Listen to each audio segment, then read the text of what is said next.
Udah pecah gue dengerin aja nih. Ah, Nanti. chỗ cái đi, quán kia. Ayo mau lên nhau.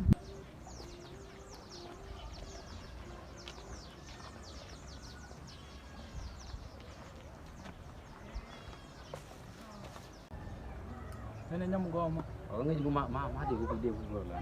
Oh, dia boleh gue di main kulo, dia kan dia gue nyal kan. Cái chính ngắn mà mình gì nhau quan đi thực hiện ra mà là mình mê bừaกันmà, tự nhiên chơiกันmà. Kamel nih dia ada kenyam dah. Wah, kan mà kan tak bang là jin bừa này cáiกัน. Jin bu gue mah tu dah hil mah. Kan mà bên nó cho con đi là đểกันmà kan. Kita có cái gì mong nhớ trong một để ta đi chơi. Điều gì đi. Lah ada ke. À.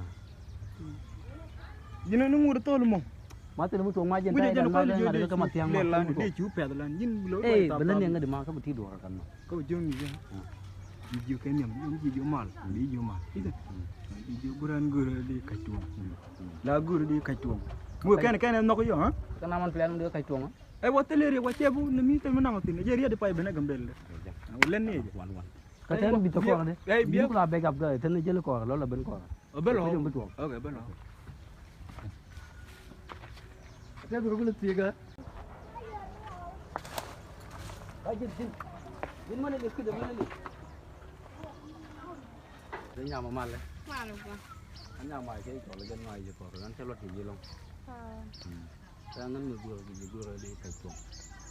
An, Đi cày chuồng. dua di? Đi cày chuồng. An mal pala. Chẳng chi nào. Ông ăn Chơi nhục. Ông mà chơi như vậy. Đi Kalau lelu nyok. Kan chơi bật. Jin di ran video kan. Kijin dua kilar je gitu. Tahu lah aja kami jadi macam mana. La lar kan med. Wah, macam nyok le nyama. Kan ma beri kan ma Jin mana ben ber. Hijau gitu. Padahal nya kena jin. Ada med aja beli ma. Ma kijin Hijau. Siapa kan malu nak cari cai chuồng. Dia dan cibelar. Wah, kamu jin dua kilar je. Cái cilat jin ha?